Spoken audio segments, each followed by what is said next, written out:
জায়গা জমি বিক্রয় করে কমিশন নেওয়া এবং যাদেরকে দালাল ও দালালি বলে থাকে, এটা কি ইসলামে হারাম না হালাল?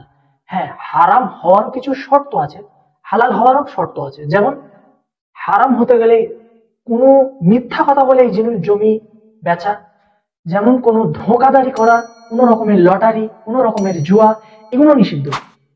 যেমন আমি এক মানুষকে এইভাবে দেখালাম, বেচার পরে জমিটা এইভাবে পাচ্ছি, এটা নিষিদ্ধ। যেমন কোনো মানুষকে জোর জবরদস্তি করা, কেড়িয়ে নেওয়া, ছিনিয়ে নেওয়া, মারপিট করা, এটা সম্পূর্ণ নিষিদ্ধ।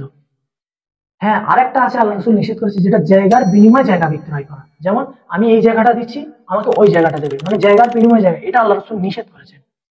হ্যাঁ, হালাল হওয়ার শর্ত, যেমন আপনি বিক্রয় করার সময় কোনো রকমের মিথ্যা কথা না বলা, কোনো রকমের ধোঁকাদারি না করা, কোনো রকমের না ঠকানো।